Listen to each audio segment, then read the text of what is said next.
Today we're gonna talk about one of the most talented character artists in the world. His name is Alessandro Baldasseroni. His journey of becoming a great 3D artist was not an easy one, but it is very interesting.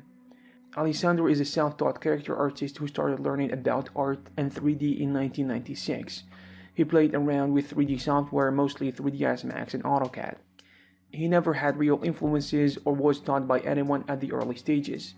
He never studied art, but he always wanted to express his creativity because 3D was interesting enough on its own at the time.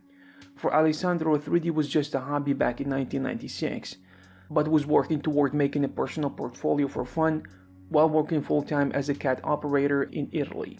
When the opportunity was presented to him, he chose to apply to Milestone, which is a video game development studio, to see if he could make a living as a computer graphic artist for games. Alessandro never went through formal education, so he didn't know much about anatomy or sculpting. Instead, he learned slowly through trial and error. It took a long time before he developed himself as a better artist and trained to be more confident when approaching a wide variety of different characters in terms of styles. He wasn't sure whether he could execute the projects perfectly, but it wasn't a problem for him because he was a self-taught artist. He worked full-time in video games in Italy at Milestone between 2001 and 2007 as a senior 3D and 2D artist on video game titles such as Racing Evolution, FX Racing, Scar, Evolution GT, MotoGP, and more. At the time, he was very active in doing personal work at his spare time and posting them online on forums, mostly CG Talk and few others. The online popularity helped him to get noticed by few companies outside of Italy, and among them is Blur Studio specifically that showed some interest in his work. Blur asked Alessandro if he was interested in doing some remote freelancing for them on character modeling, and he accepted gladly because it was a real challenge considering that before he always made characters just for fun but never professionally. They seemed to be pretty satisfied with his work on characters, and he freelanced for them for more than a year. Keep in mind that at the time, he had his full job at Milestone Game Development Studio, so he had to make the time to work on Blur's assets after work and often at the weekends to be able to deliver on time. At some point, Blur asked Alessandro if he was interested in reallocating to their studio, probably because they finally had an open position as a staff character modeler.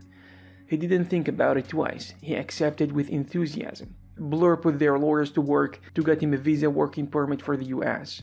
The whole process took about 8 months, and finally, he moved to Los Angeles in October 2007.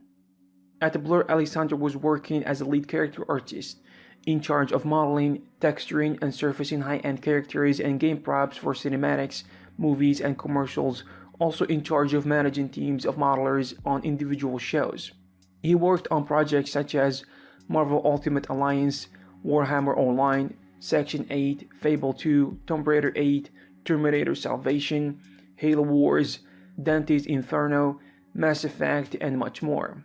Working for Blur has definitely helped Alessandro to learn how to work under pressure with high standards. Moreover, he was able to get in touch with awesome artists that work over there, especially the character modeling team that was there at the time. This allowed them to share and learn techniques quickly and getting good constructive feedback.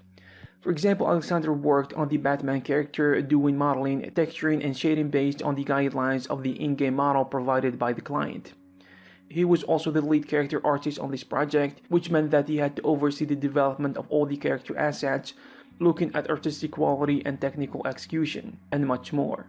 From 2015 to 2018, Alessandro worked for Riot Games, which is a huge game studio with hundreds of artists. From 2018 to 2019, Alessandro worked for the Mill Studio as a senior VFX artist in charge of modeling and texturing characters, props, and vehicles for high-end commercials. And from January 2019 to the present day, he is working as a lead character artist at NVIDIA, in charge of modeling, texturing, and surfacing high-end characters and props for real-time and pre-rendered cinematics. I hope you found this video useful, informative, or entertaining. If you have something to add, you can leave it in the comment section below. Also, you can check some of our previous videos. Thank you very much, and I'll see you in the next one.